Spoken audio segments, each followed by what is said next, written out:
ভূত ও ভৌতিকের আরেকটি নতুন পর্ব নিয়ে আজ শনিবার 25শে মে 2024 রাত ঠিক 9টায় আমি আবারও চলে এসেছি আপনাদের কাছে। গত পর্বের গল্পটি আপনাদের ভালো লেগেছে জানতে পেরে আমার নিজের খুব ভালো লেগেছে। এই পর্বের যে গল্পটি আপনাদেরকে শোনাতে যাচ্ছি সেই গল্পটি আপনাদের সম্পূর্ণটা শোনার জন্য আমার অনুরোধ রইল। সবাই শুনবেন, যারা ভৌতিক গল্প পছন্দ করেন, হরর লাভার, তারা অবশ্যই শুনে আমাকে জানাবেন যে এই পর্বের গল্পটি আপনাদের কেমন লাগলো। আপনাদের একটা লাইক আর কমেন্টের অধীর আগ্রহে আমি বসে থাকি।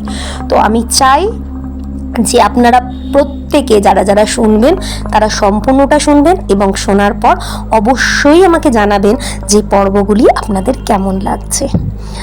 তো আজকের এই পর্বটি একটু অন্যরকম থাকবে, সেই জন্য আপনাদের সবাইকে শোনার জন্য অনুরোধ করলাম।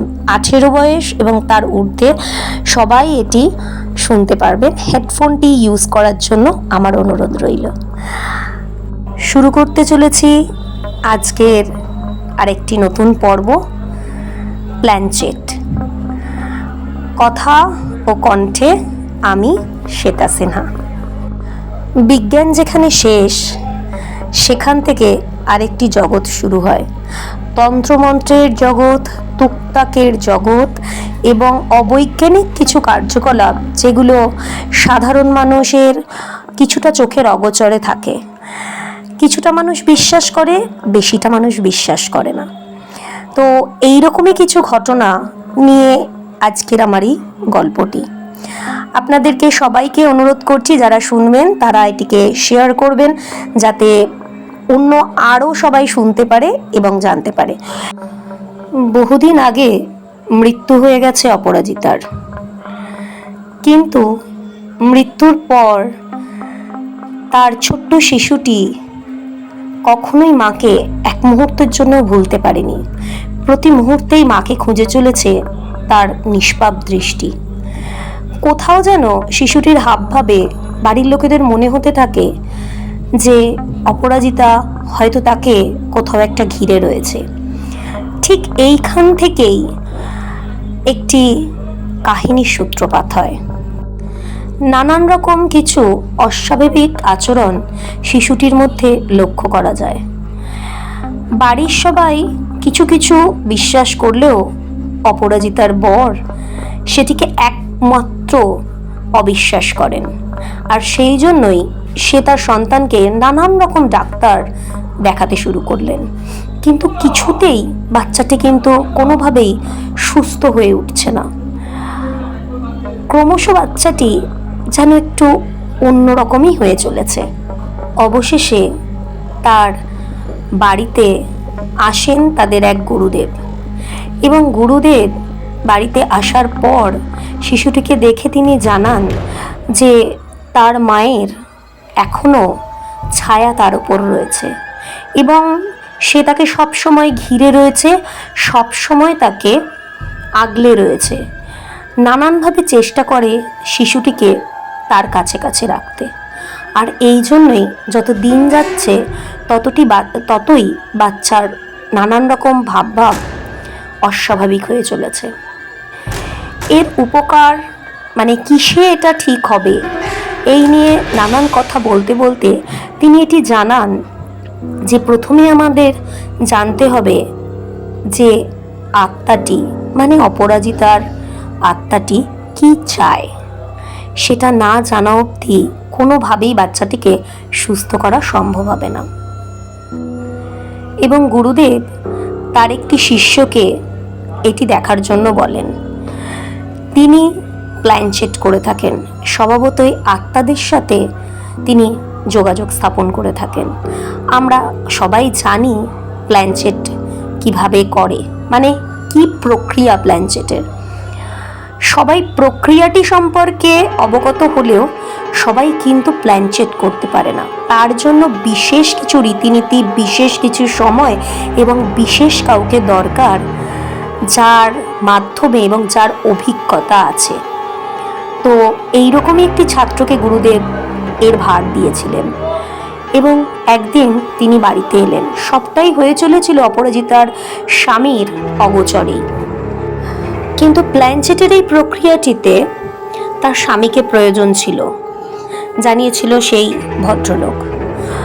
অগত্যা বাড়ির সবাই তার স্বামীকে এটা জানানো মাত্রই তিনি প্রচণ্ড অশান্তি শুরু করেন। পিছিয়ে যায় প্ল্যানচেটের দিন এবং যে কোনোভাবেই হোক সে রাজিও হয়। কিন্তু তার একটাই শর্ত ছিল, প্ল্যানচেটের জায়গায় তার ছেলেকে কোনোভাবেই ঘুঁটি হিসেবে ব্যবহার করা যাবে না। তার কথা রাখা হয়, ছেলেটিকে রাখা হয় তার ঠাকুমার কাছে এবং এটি জানানো হয় যে কোনো অবস্থাতেই কোনোভাবেই যেন ছেলেটিকে কাছছাড়া না করা হয়। অন্য একটি ঘরে চলে যান 4 জন, গুরুদেব, অপরাজিতার স্বামী, তার বোন এবং যিনি করবেন সেই ছাত্রটি। সাথে আরও 2 জন ছিলেন যারা অন্যান্যভাবে সাহায্য করবেন বলে সেই ঘরের মধ্যে ছিল। রাত তখন প্রায় 1:30। শুরু হয় প্ল্যানচেটের অনুষ্ঠানটি। মিডিয়াম করা হয় একটি বস্তুকে এবং যা যা প্ল্যানচেটের নিয়ম যেভাবে যেভাবে করতে হবে ঠিক সেইভাবে এগোচ্ছিল প্রক্রিয়াটি।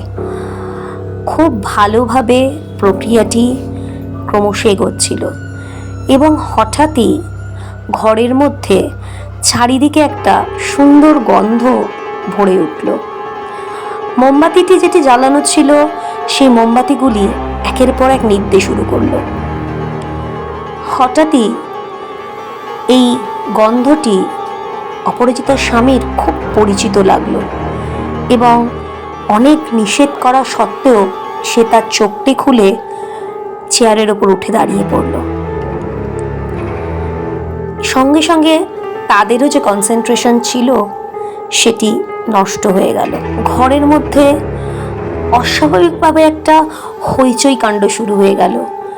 জিনিস পড়ছে, কোনো জিনিস ভাঙছে, ঘরের মধ্যে একটা অস্বাভাবিক হাওয়া বইতে শুরু করলো।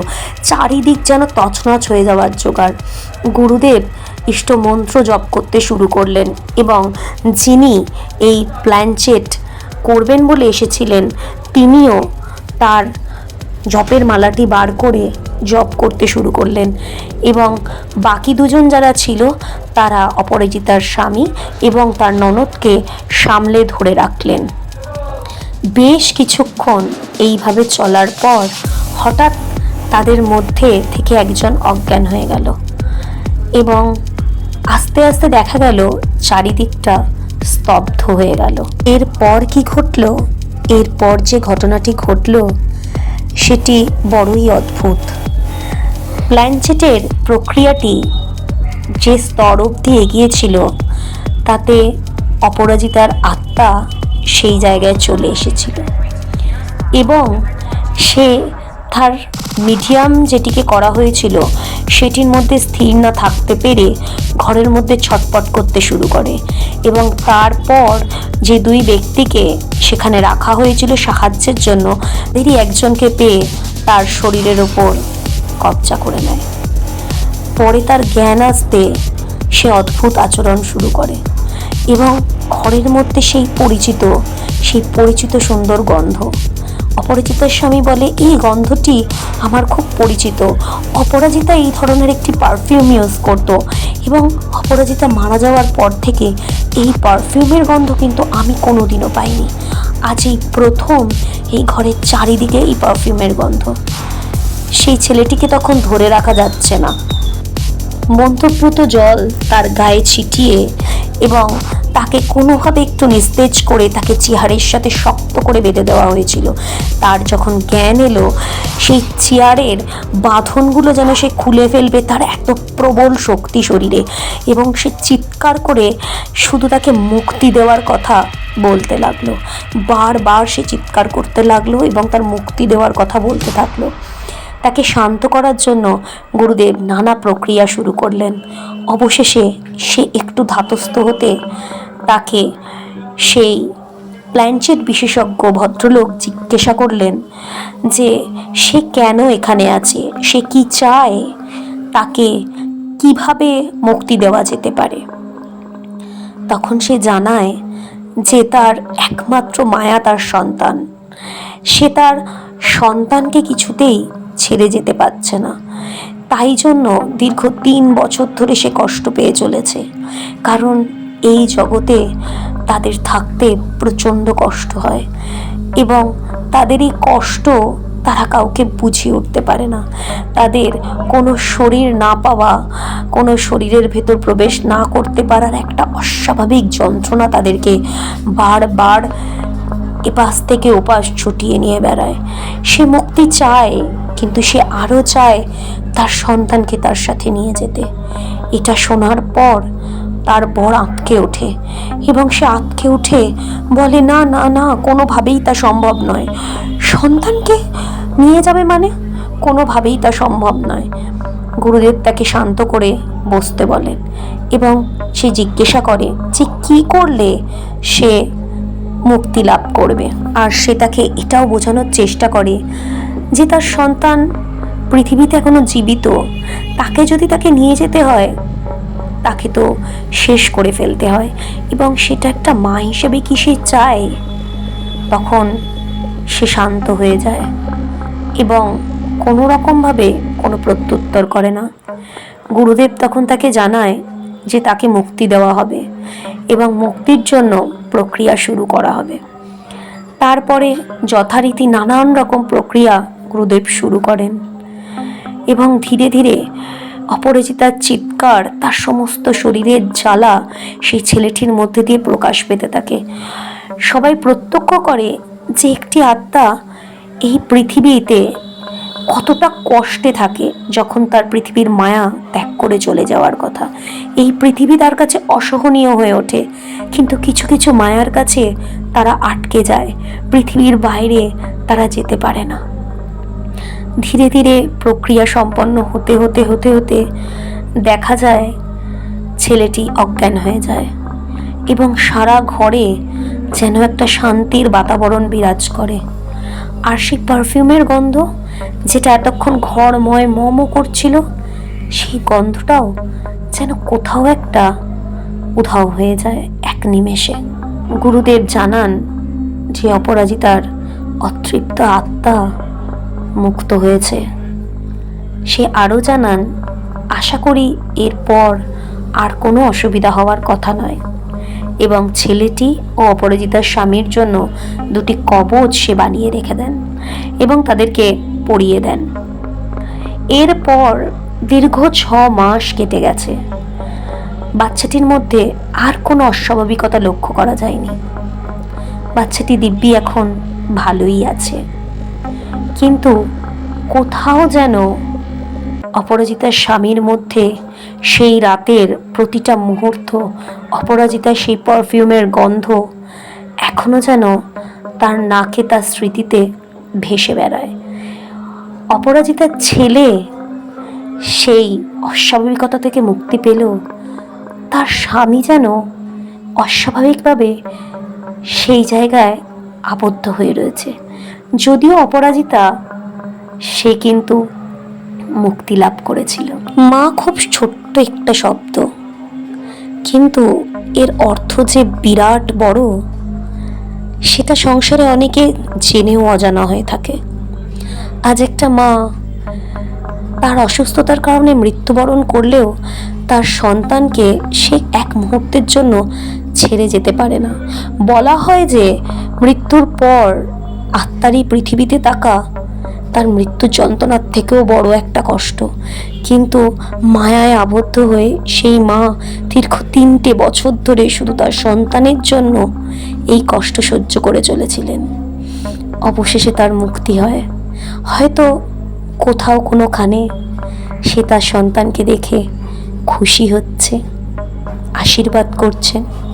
আমার এই গল্প প্ল্যাঙ্কচেট আজ এখানেই শেষ হলো। আপনাদের সামনে যেটা আমি তুলে ধরলাম, সেটা একটা মায়ের মাতৃত্ব।